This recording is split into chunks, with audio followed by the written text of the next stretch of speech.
Pues buenos días. Mañana en sesión plenaria se debatirá una proposición no de ley de Xunta Aragonesista para reconocer y proteger a las madres cuidadoras de hijos e hijas con alta dependencia, para garantizar el acceso a recursos profesionales sin perder las ayudas económicas y asegurar los apoyos ante situaciones de emergencia. Y hoy queremos poner voz a una realidad silenciada, la de miles de mujeres, madres que cuidan a diario a sus hijos e hijas con discapacidad y alta dependencia. Lo hacen en unas condiciones extremadamente duras, sin reconocimiento, sin apoyo suficiente y con un abandono institucional que ya no puede seguir ignorándose. Los datos estatales, que son similares a los de Aragón, son contundentes. El 93,5% de las personas cuidadoras son mujeres. De este grupo, un 81,4% son madres que han tenido que dejar sus empleos o reducir sus jornadas laborales para cuidar a sus hijos e hijas. El 70% de los menores con dependencia tienen grado 3, lo que significa una dependencia total, constante y toda la vida. El 73% son menores de edad y el 20% no superan los 30 años. Estamos hablando, por tanto, de una realidad presente y futura que afecta a las familias, pero afecta sobre todo a las mujeres que cuidan.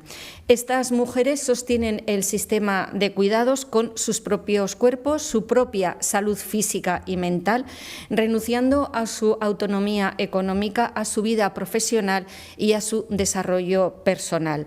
Lo hacen desde una posición precaria, sin legislación específica, sin reconocimiento institucional y muchas veces en soledad.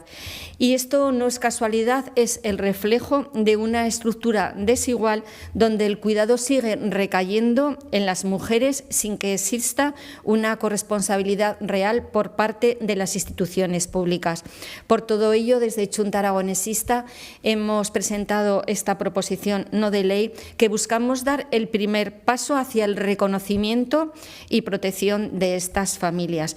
En concreto, en esta iniciativa que se debatirá en el próximo pleno, pedimos al Gobierno de Aragón compatibilizar la prestación por cuidados en el entorno familiar con la asistencia a centros de día para que las familias no tengan que elegir entre un recurso profesional y una ayuda económica básica.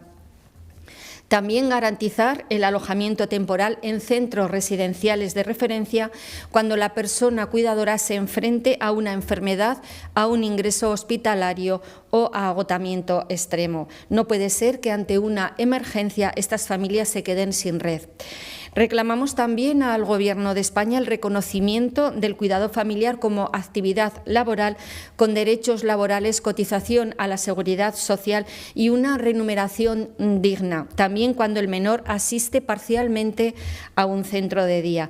Por lo tanto, esta iniciativa es un acto de justicia. No estamos hablando de privilegios, estamos hablando de derechos básicos, cuidados dignos, corresponsabilidad pública y un marco legislativo que no siga dejando atrás a quienes más lo necesitan.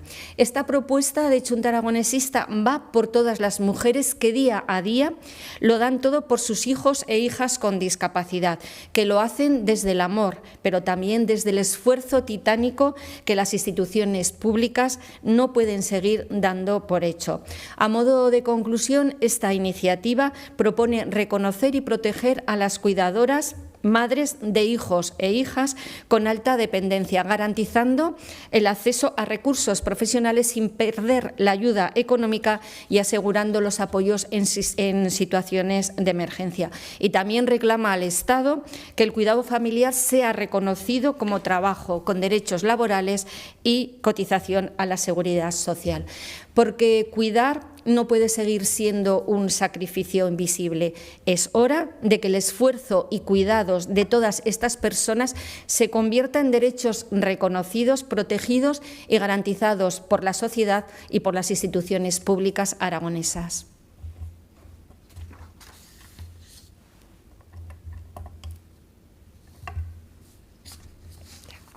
que me